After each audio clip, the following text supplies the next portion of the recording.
Hello and welcome back to the part 3 of the series. In this video we'll be looking at how to create the android underscore UPL file.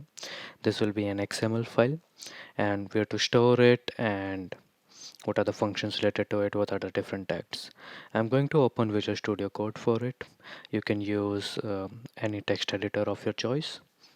I'm creating a new text file over here and let's save this empty file first. I'm going into the source folder of my project. So tutorial, Clevertap integration, source, and we want to save it right over here. Let's name it android underscore upl.xml. Click on save. I already have the content from before and I will copy and paste over here, but don't worry, I will explain all of the relevant tags. I'm going to close Visual Studio now and we will open this file in Writer.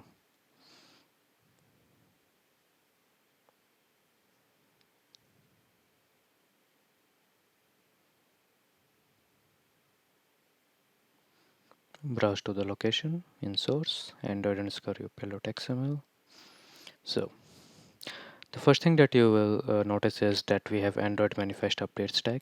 In here we want to add basically three main tags, read phone state, internet, and also the SDK.application tag. All three of these are necessary. When we scroll down, we want to add the SDK now into the dependency section. So you will see on line number 93 and 94 we need the implementation tag for the Clevertap SDK. As of this video recording, the latest version was 5.1.0. Then other implementations that we need for Google Play services. Now we'll scroll down, you will see some import tag section, and the main ones that we are looking for is the game activity class additions. So whatever the functions that we want to put in the game activity class, they will be over here. You will see the following functions: initialize Clevertap, which we are calling from the C++ class. Let's go back to the UPL file and the relevant implementation for it. We are debugging the log. We are trying to get the default instances for Clevertap, setting the debug level, and as well as trying to push a startup event. After that, we have the get Clevertap ID, and as you can see, line 39, get Clevertap ID. We want the same name in the Android UPL. So get Clevertap ID tries to check if we have the default instance of Clevertap and then returns the Clevertap ID for that. Let's come down, send Clevertap event. Similar to initialize Clevertap, we are passing a parameter and we are trying to push an event to Clevertap. Then and we are adding a unreal underscore prefix to it. Get Clevertap ID, as we discussed last time, we are trying to get the get Clevertap ID from its instance and just return it as string. There's the another important function over here is initialize read phone permission. This is required by the SDK itself. So we need to add a runtime check that if the read phone state permission is allowed or not. If not, we are requesting for the permission.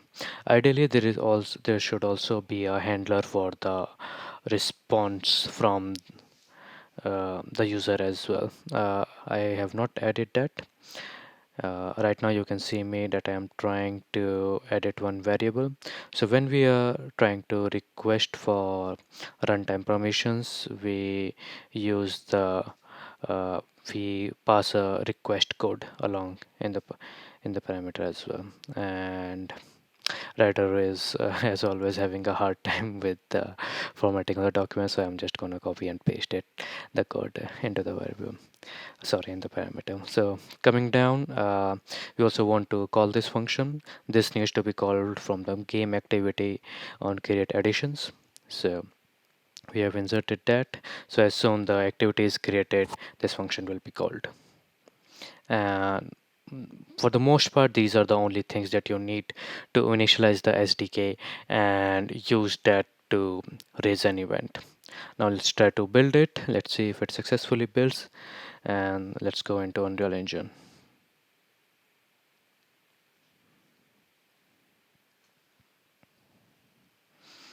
Let's wait for this to load. This might take a few more seconds.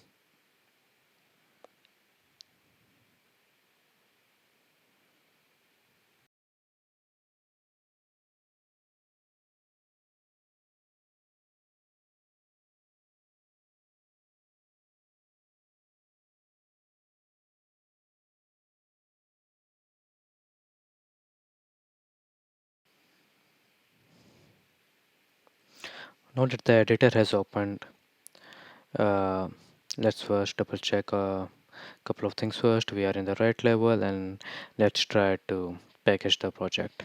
If we have any errors in the XML file when we are trying to package the project, the console output, the build process will complain us about it, and we'll get to know then.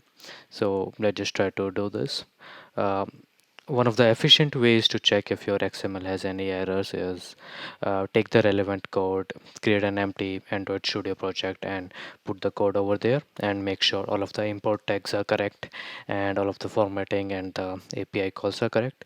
And after that, copy and paste from that Android Studio project to the XML file. But since we are not using that now, I'm just trying to compile the project and see if we are getting any errors in the XML file. Let's wait for the compilation to complete, and as we thought, we are getting some errors and seems like some silly ones.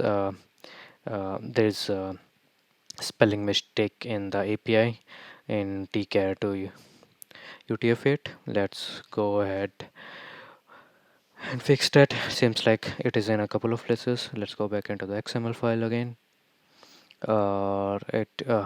My apologies, it will be in the CPP file, not in the XML file, since it was inside the if directive. This was not caught at build time. So let's see how many occurrences are there. It seems like there are 2 occurrences. Let's fix this.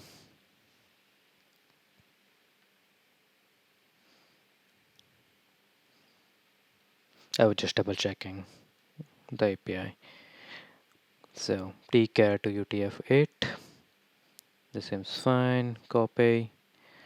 Let's go to the other one. Let's do, and this one over here. I will select the complete line, paste, and save. I will reload the Unreal editor again.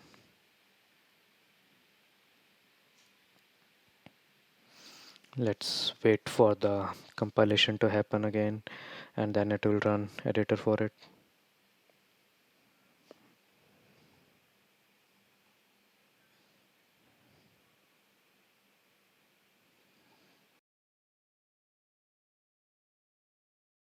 I believe I also forgot to show the Android SDK implementation page for Clevertap in the previous video. So I will wrap up this video for now, and in the next video we will see the Android SDK page and solve any additional errors. See you soon.